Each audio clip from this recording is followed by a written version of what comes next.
Welcome back, guys. We got so much condo news here to cover. They just threw all the condo associations in the state a major lifeline. You guys may have heard this. There's been new legislation recently passed that is trying to ease the burden of the new condo laws. And honestly, at the end of the day, I don't really know if this provides a much needed solution or just prolongs the suffering and the inevitable.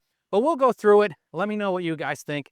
As many of you are aware, there are massive financial strains going on many condo associations due to the passage of the new laws that require milestone inspections and structural reserve integrity studies, and basically a certain amount of these associations to carry fully funded reserves, which they were never required to do. This is all in the wake of the Surfside collapse, that condo on the East Coast that unfortunately collapsed, killing people back in 2021. This was the knee-jerk reaction to it. I don't think it was, some people think it was too far. I don't really think it was too far, but the new legislation they just introduced makes me feel like they thought it was too far. So we'll go through basically what's happening here. The long and short of it is some associations have been able to bear this and weather this extremely well. If they had proper HOA dues, if they had proper reserves in place already, and if they kept up on maintenance, it wasn't the massive problem that it's being made out to be. But as we know, a lot of places did not do that. There was a lot of kick the can down the road, we'll fix things later, let's keep dues low. And now the chickens have come home to roost. So a lot of associations actually were having trouble even paying for the milestone inspection studies they were required to do, even paying for their reserve review studies they were trying to do. Some of these places had to institute assessments just to pay for the inspections, never mind the results of the inspections. What's up, sir? Thanks for the beep. And a comment if you knew who I was. So you can imagine how bad the situation is when you can't even fund the actual inspection. What's going to happen when the repairs come around and now you're required to put a certain amount of reserves in there? So the first thing they're doing with this new law, and I'll link this in the description, is they're going to push back the deadline, which I don't know. Why more time? You know what I mean? What's more time going to do? I guess I can see the benefit of it, but they're getting another year to complete these inspections. And also, guys, I'm walking by Sandpiper Condos here right outside of Manasota Key because another key piece of this legislation finally clarifies that 3 stories or more are required to be subject to these laws, not counting the parking area. So if this was 2 stories and the parking, they wouldn't be required to basically maintain these reserves in the way that most are, or to do these milestone inspection studies. But this is 3 stories over the garage, so they are subject to it. Now, I have been selling in here, so I know this is something they've been tackling already. They've gotten out ahead of this. This is an in-progress thing here. But again, they were just given another 12, well, till the end of the year, an extension to get things straight. I don't think that is necessarily the best solution, but the panic that this has caused across the state, as you guys know, it's basically, flattened the condo market. It's one of the major reasons that condos are in such bad shape.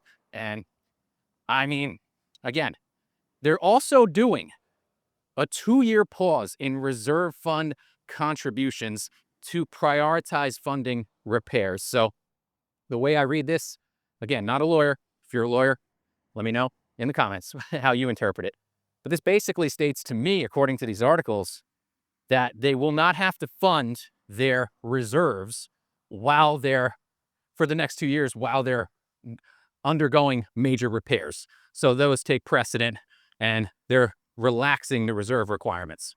Now, as we've all been working through this, trying to sell in these associations where this is happening, everybody's kind of been taking this as a learning experience.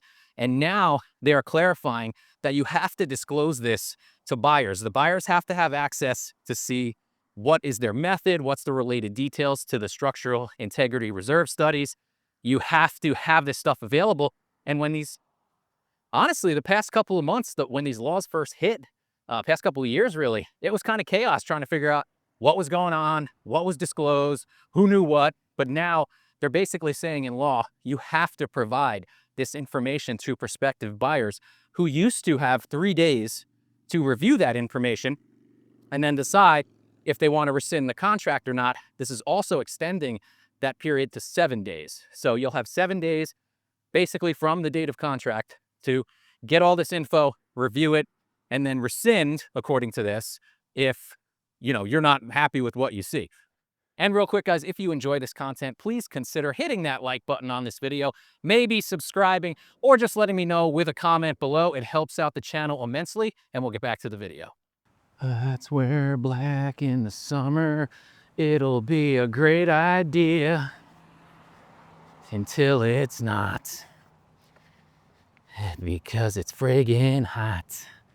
So a really confusing addition with this law, guys, is now they're saying that associations are going to have the ability to fund their reserves with lines of credit and debt. And I don't know if that's commonplace. I really don't. I mean, I've heard of obviously financing capital improvements and things like that and repairs, but to use financing to pay for your reserves, yeah, I kind of feel like that's robbing Peter to pay Paul. I mean, you're financing your basically your security funds. Like, maybe I don't understand it. I don't know, but that's the new proposal. It's in here. Hey, you can borrow money with a loan, or you can get a line of credit to finance the shortfall in your reserves. And now, okay, so maybe you're not getting smacked with massive assessments, but now you're paying interest on this money that should be there anyway. Or maybe you are getting smacked with massive assessments just to do the studies, like I mentioned, or complete the repairs, like I mentioned, and you're still having to borrow. I don't know. That guy scared the hell out of me. I heard something about YouTube as he passed, but he scared me. Yeah, oh yeah, so maybe you've already paid assessments and now you're still having to finance the reserves. Like this is just kicking the can down the road to me, guys. I don't know. Like, I get it. The bleeding's too severe for some. Maybe they didn't have enough time to prepare, though. We've been talking about this for 2 years. 3 years almost we knew this was coming. So I don't know. Is it a stopgap? Like, what happens, if you're buying into these associations now and you're like, oh, well, all the inspections were done, all the reserves are funded. Where are they funded from now? Are they funded from debt? What are the terms of that debt? Like, it just, you got to be a little more vigilant, especially now, guys, with this kind of murky in the waters just a little more. That's my opinion. Everybody's entitled, to conduct business the way they want. But if I was buying, there's going to be a lot more questions now.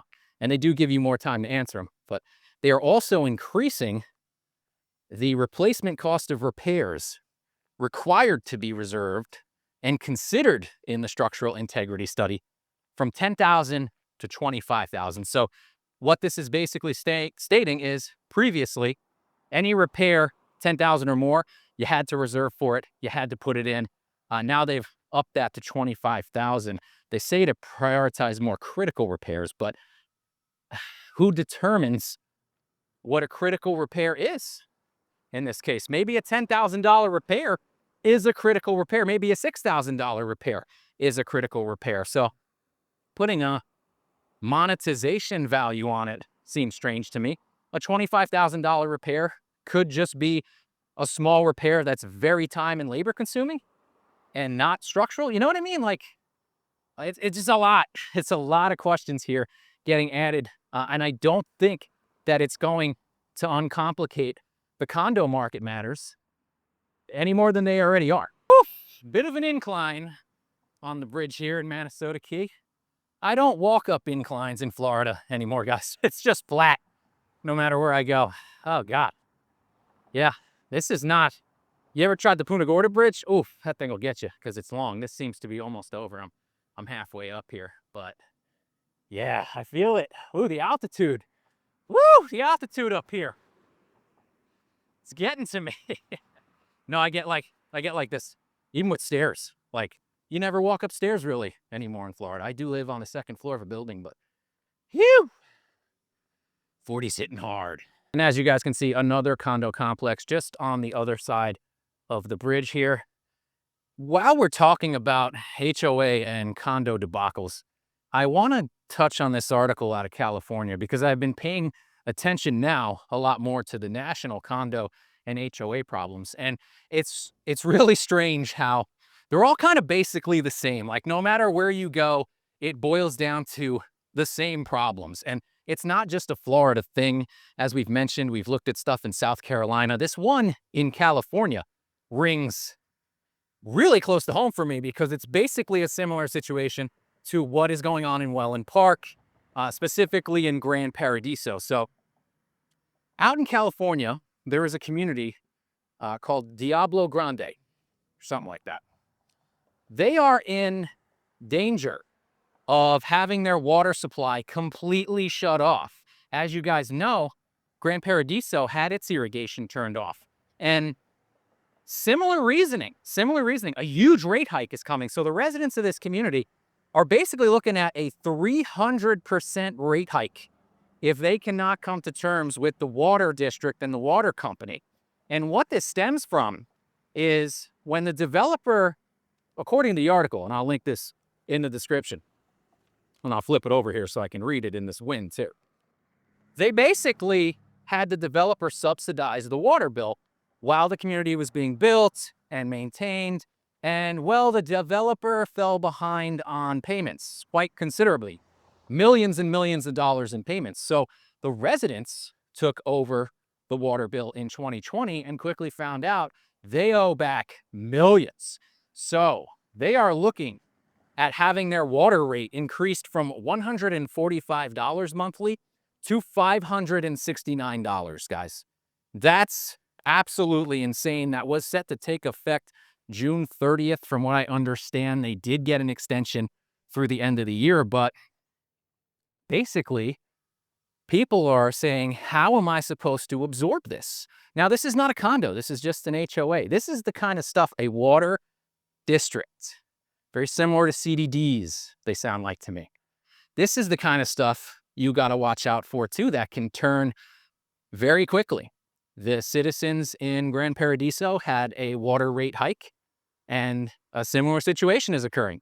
So it's kind of strange to see basically two opposite coasts going through similar things, same kind of development pains. And this place in California was built in the 90s. So this is a long time coming. This is really going on 30 years, which is crazy. You would think, you know, people say, oh, the CDDs, these districts, they fall off after 30 years. Well, not always. They can also be renewed. You know, it's got its own governing board and things like that, guys. That's what people just think. Sometimes it's a bond on the community to pay back the development. It's not.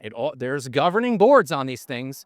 And most of the time, developers sit on them for decades. So, you know, just consider that. I'm not saying whether they're good or bad. I just think there's a misunderstanding on some of these things, and there needs to be more clarification. So these people, unfortunately, you know, they have people that they interviewed, and they're basically saying, this is going to price me out of my home. I'm going to have to move. I can't afford a $400 rate hike a month. I get that. That's a lot of money. And that's just what it is now. That's just to pay back the debt. So how long does something like that occur? I feel for these people. You know, they have a bunch of people they interviewed, and we're like, hey, we retired here. We picked here to live here and spend the rest of our years on a fixed income or a certain expectation on what we'd be paying, and then they get smacked with this. So it's not just a Florida problem, guys. This stuff is happening in, you know, it's not the same song, but it rhymes. You know what I'm saying? There's similar things happening all over due to various different reasons, but it's all resulting in, unfortunately, the same scenario for owners. I'm going to get smacked with a new bill one way or the other, whether it's a condo, whether it's an HOA, whether I've been here 30 years or they just built this place 5 years ago. It seems like it doesn't matter. So again, I'm not saying one thing's good or bad. And unfortunately for the owners of this place in California, it does look like just gross mismanagement before they took it over, and people not paying, developers not paying their debts. So that's out of your control. I just want awareness about it. These are the kind of things that can occur, and you should know going in. In any event, that's all I got for today, guys. If you like this video, give me a like, share, subscribe, and I'll see you next time.